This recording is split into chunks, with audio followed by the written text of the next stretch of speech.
नमस्कार दोस्तों, मैं हूं संतोष पाठक और आप लोग देखना शुरू कर चुके हैं संतोष पाठक ऑफिशियल यूट्यूब प्लेटफॉर्म। बिहार में पहले चरण के मतदान ने ही राजनीतिक विश्लेषकों को चौंका दिया है। राजनीतिक नेताओं की तो नींदें उड़ गई हैं। नेता लगातार बार-बार परेशान होकर अपने आसपास के लोगों से, अपने करीबी लोगों से, बल्कि कई पत्रकारों को भी फोन करके पूछ रहे हैं कि आखिर बिहार की राजनीति में ऐसा हो कैसे गया, जब से देश आजाद हुआ, देश की आजादी के बाद से लेकर बिहार की जनता पहली बार इतनी बड़ी तादाद में बाहर क्यों निकली? सवाल उठ रहे हैं, सवाल उठाए जा रहे हैं, सवाल पूछे जा रहे हैं। ये कहा जा रहा है कि क्या जिन महिलाओं के खाते में 10-10 हज़ार रुपए नीतीश कुमार ने भेजे, क्या वो महिलाएं बढ़ चढ़कर बाहर निकली और उन्होंने वोट किया? या जन स्वराज पार्टी ने बिहार में जो माहौल बना दिया, बेरोजगारी पर, शिक्षा पर, स्वास्थ्य पर, नौकरी पर बहस करने वाला माहौल, उस माहौल से प्रेरित होकर जो भी व्यक्ति छठ का पर्व मनाने बिहार गए, अपने गाँव गए, वो चुनाव तक रुक गए और वो बाहर निकल कर उन्होंने बम्पर वोटिंग की। यह सवाल ये पूछा जा रहा है कि भारतीय जनता पार्टी की सरकारों ने, अलग-अलग राज्यों की सरकारों ने रेलवे मंत्रालय के साथ कोऑर्डिनेट करके, और इसमें सरकार की भूमिका को गौण रखा गया।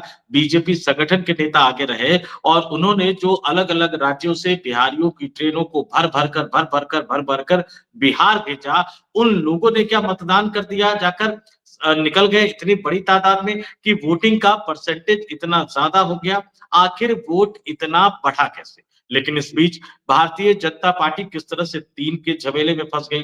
भारतीय जनता पार्टी के नेताओं की नींद किस तरह से 5 प्लस के आंकड़े ने उड़ा दिया, और इस बीच एक नई तरह की खबर निकल कर सामने आ रही है, एक नए तरह के तथ्य सामने निकल कर सामने आ रहे हैं और ये बताया जा रहा है, ये कहा जा रहा है, ये राजनीतिक हलकों में एक तरह से ये चर्चा शुरू हो गई है कि 40 प्लस के आंकड़े ने अपना खेल कर दिया है, और अब इसी के साथ सवाल उठ रहा है कि नीतीश कुमार को जो करना था उन्होंने कर दिया।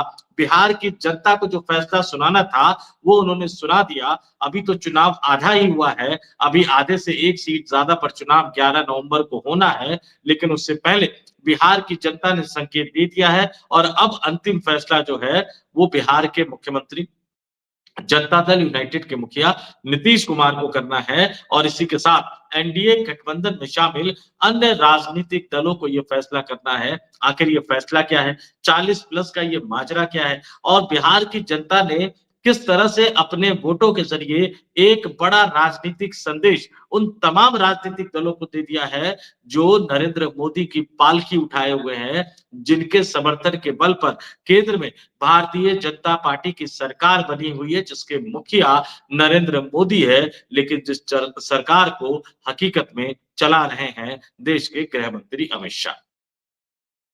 और राष्ट्रीय स्वयंसेवक संघ में भी हलचल बढ़ गई है क्या? क्या मोहन भागवत भी कुछ और सोचने लग गए हैं? क्या नागपुर में भी हलचल बढ़ गई है? क्या मुंबई से लेकर लखनऊ तक हलचल बढ़ती हुई नजर आ रही है? अब ये तमाम तरह के कयास लगने लगे हैं दोस्तों, अब ये तमाम तरह के सवाल उठने लगे हैं, लेकिन इसके पीछे की सच्चाई क्या है? इसके पीछे की असली कहानी क्या है? इनसे जुड़े तथ्यों को एक-एक करके मैं आपके सामने रखने जा रहा हूं, और अंतिम फैसला तो आप करिएगा, कमेंट करके बताइएगा कि आपको क्या लगता है कि इस देश की राजनीति में क्या होने वाला है। उन तथ्यों पर आने से पहले, आज की इस बड़ी कहानी पर आने से पहले, आज की इस बड़ी कहानी से जुड़े तथ्यों को एक-एक करके आपके सामने रखने से पहले, आपसे एक अपील भी करना चाहूँगा, आपसे एक आग्रह भी करना चाहूँगा। पिछले कुछ महीनों के दौरान आपने संतोष पाठक ऑफिशियल यूट्यूब प्लेटफॉर्म को अपना भरपूर साथ, सहयोग, समर्थन और समर्पण दिया। इसके लिए हमारी पूरी टीम आपके प्रति आभारी है। मैं दिल से आपको धन्यवाद करता हूँ। लेकिन आने वाले दिनों में भी हमारी पूरी टीम को आपके साथ सहयोग, समर्थन और समर्पण की ज़रूरत है। तो अगर आप नए दर्शक के तौर पर जुड़ रहे हैं, तो आपसे आग्रह है, आपसे अनुरोध है कि हमारे इस यूट्यूब मंच को सब्सक्राइब ज़रूर कर लीजिए। वीडियो देखिए, वीडियो पसंद आए तो ही लाइक कीजिए, शेयर कीजिए, 2-4 लोगों तक पहुँचा दीजिए। कमेंट भी करके ज़रूर बता दिया कीजिए कि आप हमारे स्टोरी से कितने प्रभावित हैं, कितने सहमत हैं, कितने असहमत हैं। आपकी तारीफ और प्रशंसा का भी स्वागत है, आपकी आलोचनाओं और असहमति का भी स्वागत है, लेकिन हमारे साथ जुड़िए ज़रूर। और नए और पुराने दोनों दर्शकों से अपील करूँगा कि आप आगे बढ़कर हमारे इस यूट्यूब मंच को जितना ज़्यादा प्रमोट कर सके, जितने लोगों तक पहुँचा सके, इस वीडियो को जितने लोगों तक पहुँचा सके, उतना ज़्यादा हम आपके प्रति आभारी होंगे और अगर आप मेंबर के तौर पर हमारे इस यूट्यूब मंच को जॉइन कर सकें, तो हमारे लिए और भी ज़्यादा बेहतर होगा। कोई बहुत ज़्यादा खर्च आता नहीं, रोज़ाना का ₹3 से भी कम का खर्च है, महीने का ₹89 का खर्च है, तो मेंबर के तौर पर भी लगातार लोग जॉइन करते जा रहे हैं, उन तमाम लोगों का धन्यवाद। लेकिन जिन्होंने जॉइन नहीं किया, उनसे कहूँगा कि आगे बढ़िए, मेंबर के तौर पर आप हमारे साथ जुड़िए, आप कि जेब पर बहुत ज़्यादा बोझ नहीं पड़ रहा, लेकिन हमें और हमारी टीम का हौसला इससे बढ़ेगा ताकि हम इसी तरह की खबरें आपके सामने लेकर आते रहें। अब आते हैं आज की इस बड़ी कहानी पर। पिछली बार का चुनाव तो सबको पता होगा, 40 प्लस के आंकड़े की कहानी मैं बता देता हूँ। पिछली बार जो चुनाव हुआ, एनडीए गठबंधन में जनता दल यूनाइटेड बड़े भाई की भूमिका में लड़ी 115 सीटों पर, भारतीय जनता पार्टी सिर्फ 110 पर लड़ी, यानी भारतीय जनता पार्टी से 5 सीटें ज़्यादा नीतीश कुमार ने लड़ी। लेकिन चिराग पासवान ने खेला कर दिया। नरेंद्र मोदी के हनुमान बनकर 135 सीटों पर उतर गए, वोट तो 5.5% ही हासिल कर पाए, 5.66 सीट एक ही जीत पाए, लेकिन उन्होंने नीतीश कुमार की पार्टी का ऐसा बंटाधार किया कि जो नीतीश कुमार की पार्टी इससे पहले के 2015 के विधानसभा चुनाव में 71 सीटें जीती थी, 2005 में उनकी सीटें घटकर रह गई 43, सिर्फ 43। इस 43 के आंकड़े पर खास तौर से ध्यान दीजिएगा। 43 पूरे के पूरे 243 विधानसभा सीटों में एनडीए गठबंधन में जनता दल यूनाइटेड 115 सीटों पर लड़ी, लेकिन सिर्फ 43 पर रह गई और जबकि उसी गठबंधन में शामिल भारतीय जनता पार्टी उससे 5 सीट कम लड़ी, लेकिन उसे 5 सीट कम लड़ने के बावजूद भारतीय जनता पार्टी के विधायकों का आंकड़ा 53 से बढ़कर 74 हो गया, यानी जनता दल यूनाइटेड से कहीं ज्यादा। इस बार तो आधा ही चुनाव हुआ है अभी।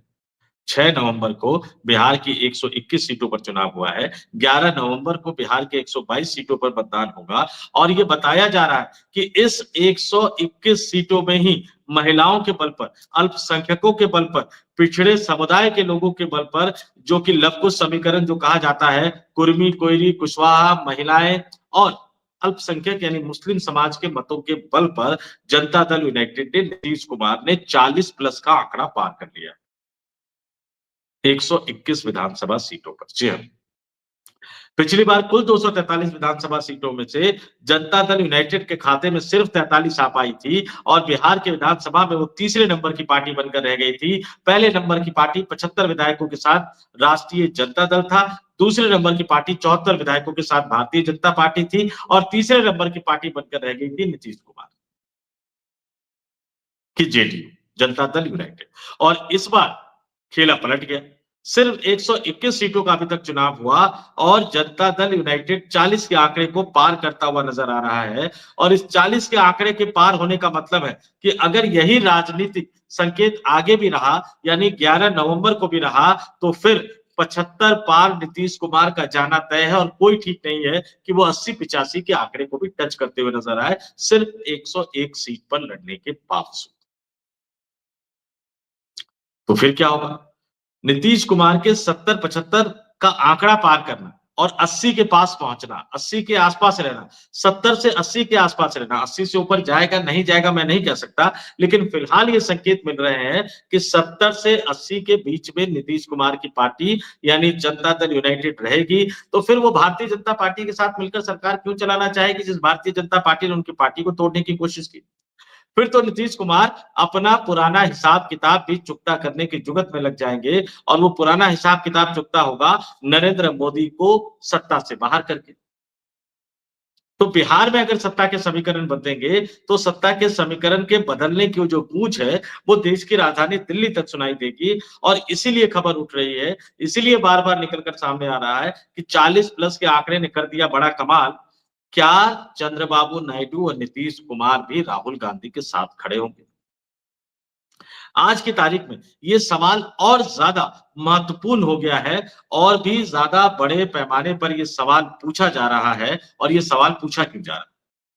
क्योंकि 40 प्लस जनता दल यूनाइटेड का पहुंचना पूरे बिहार में ये दूसरे चरण का भी चुनाव अगर मैं लगा दूं 70 प्लस जनता दल यूनाइटेड के पहुंचने का मतलब होगा कि फिर वो भारतीय जनता पार्टी की बजाय राष्ट्रीय जनता दल के साथ मिलकर सरकार बनाने में ज्यादा कंफर्टेबल महसूस करेगी और अब तो भ्रष्टाचार, जंगल राज इस तरह का कोई मामला नहीं है, क्योंकि प्रशांत किशोर ने राष्ट्रीय जनता दल और भारतीय जनता पार्टी को एक तराजू के 2 पल्लों पर लाकर रख दिया है। आप भ्रष्टाचार की बात करेंगे, प्रशांत किशोर ने मंगल पांडे, दिलीप जायसवाल इन तमाम नेताओं के चेहरे ला सामने कर दिए। आरके सिंह ने तो बड़ा घोटाला ही बता दिया, 1,40,000 करोड़ का, जिसमें सीधे अडानी को लपेट दिया है।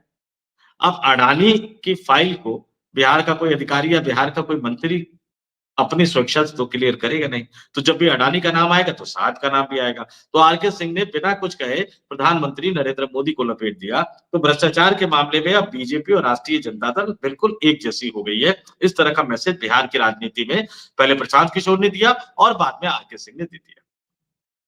नौमी फेल कह के तेजस्वी के खिलाफ एक माहौल बनाया जाता था। अब प्रशांत किशोर ने साबित कर दिया कि भारतीय जनता पार्टी ने पहले जिसे अपना प्रदेश अध्यक्ष बनाया था, बाद में जिसको उप मुख्यमंत्री बनाया है, जो बिहार में भारतीय जनता पार्टी के चेहरे हैं, उनका 9वीं तो छोड़िए, 8वीं तो छोड़िए, 7वीं पे पास होने पर भी कई तरह के संदेह बने हुए हैं। और जिस तरह से अकड़ू अंदाज में सम्राट चौधरी जवाब देते हुए नजर आते हैं, वो कहीं न कहीं ये साबित करते हुए नजर आते हैं कि हाँ, कहीं न कहीं उनके फ्रंट पर गलती है। एफिडेविट देख लीजिए। मैं किसी और के सवालों का जवाब नहीं दूँगा। मैंने अपनी बात एफिडेविट में कर दी है। अरे भैया सीधा-सा पूछा जा रहा है मैट्रिक कब पास की? बता दो कौन से साल में पास की? मैट्रिक कब किसने पास की, कोई भूलता नहीं है। तो जब आप सवाल को टालने की कोशिश करते हो तो मतलब आप कुछ न कुछ छुपाने की कोशिश करते हो।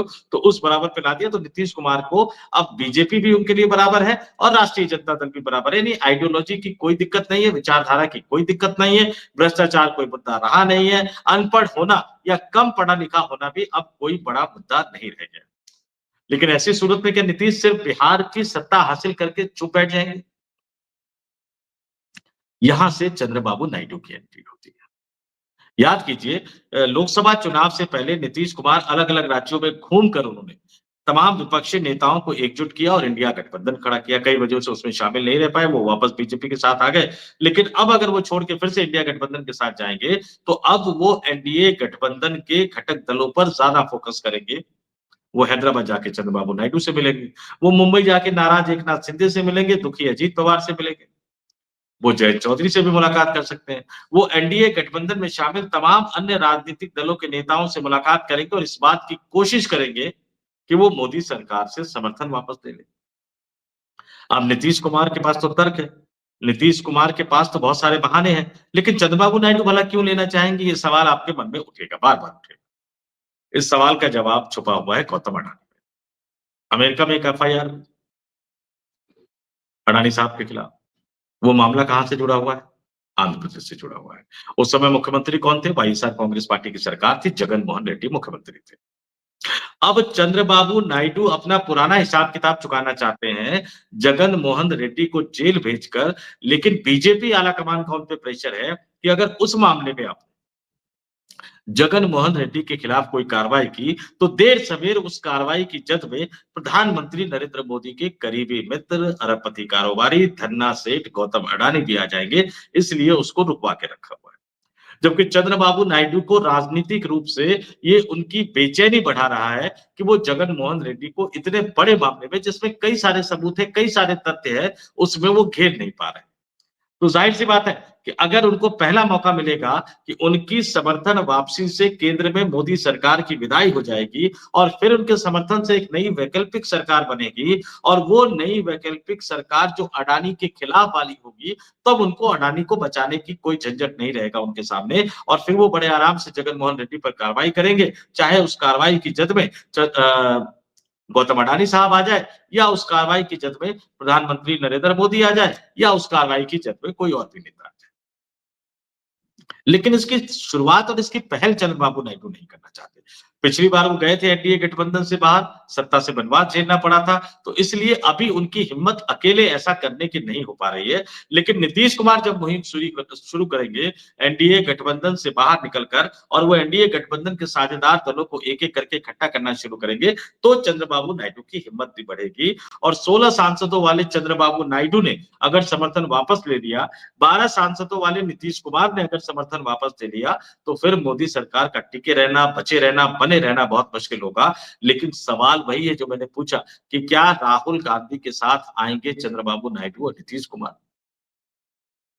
नरेंद्र मोदी के खिलाफ जाना, नरेंद्र मोदी के साथ स्कोर सेटल करना, भारतीय जनता पार्टी के साथ स्कोर सेटल करना, ये नीतीश कुमार की चाहत। वाईएसआर मतलब जगनमोहन रेड्डी को जेल भेजना, ये चंद्रबाबू नायडू की चाहत। गौतम अडानी के खिलाफ राहुल गांधी मोर्चा खोले हुए हैं, लेकिन क्या ये तीनों नेता एक साथ आएंगे? ये तो बिहार के चुनावी समीकरण और कितनी सीटों का हेरफेर होता है, कैसे सरकार बनती है, बिहार की सरकार में कांग्रेस की क्या भूमिका होगी, कांग्रेस उस सरकार का अंग होती है या नहीं होती है, इन तमाम सवालों के जवाब में इस सवाल का जवाब छुपा हुआ है। तो ये तय मानकर चल लीजिए कि बिहार का विधानसभा चुनाव सिर्फ मुख्यमंत्री का चुनाव करने वाला चुनाव नहीं है, ये देश की राजनीति को बदलने वाला चुनाव है। नीतीश कुमार आगे बढ़े तो चंद्रबाबू नायडू भी आगे बढ़ते हुए नजर आएंगे और फिर एकनाथ शिंदे, अजीत पवार भी आगे बढ़ते हुए नजर आएंगे। लेकिन क्या राहुल गांधी इनके बढ़े हुए हाथ को स्वीकार करने को तैयार होंगे? क्योंकि अगर तैयार होते तो 2024 के लोकसभा चुनाव के बाद ही केंद्र की नरेंद्र मोदी सरकार तीसरी बार नहीं बन पाती, नरेंद्र मोदी तीसरी बार प्रधानमंत्री नहीं बन पाते। इसका मतलब कहीं ना कहीं कोई पेच फंसा हुआ है। या तो राहुल गांधी अपनी तरफ से इनिशिएटिव नहीं लेते, या राहुल गांधी सरकार बनाने के झंझट में फंसना ही नहीं चाहते। ये देखना होगा कि अब इतने समय से इस तरह से अड़ गए हैं राहुल गांधी, इस तरह से लड़ रहे हैं राहुल गांधी, तो क्या अब जो गलती उन्होंने 2024 के लोकसभा चुनाव के बाद कर दी थी, क्या अब उस गलती को सुधारेंगे? यानी नीतीश कुमार और चंद्रबाबू नायडू जब उनकी तरफ हाथ बढ़ाएंगे, तो क्या राहुल गांधी उनके बढ़े हुए हाथ को स्वीकार करते हुए उनको दिल्ली बुलाएंगे? क्या कांग्रेस के राष्ट्रीय अध्यक्ष मल्लिकार्जुन खड़गे के आवास पर एक बड़ी बैठक होगी? क्या सोनिया गांधी के 10 जनपद वाले आवास पर एक बड़ी बैठक होगी?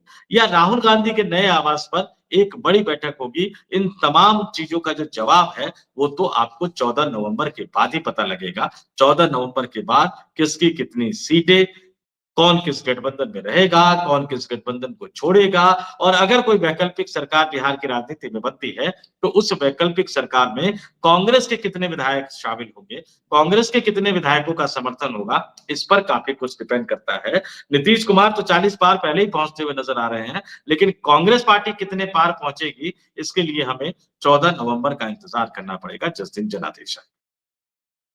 आपका क्या मानना है कि बिहार की राजनीति में 14 नवंबर के बाद क्या कुछ होने वाला है? बिहार की राजनीति में क्या कुछ बदलने जा रहा है? और ये बदलाव किस तरह से देश की राजनीति को बदलता हुआ नज़र आएगा? आप हमें कमेंट करके ज़रूर बताइएगा। आप हमारी स्टोरी से, हमारे विश्लेषण से कितने सहमत हैं, कितने असहमत हैं, इस बारे में भी कमेंट करके अपने विचारों से हमें ज़रूर अवगत कराइएगा।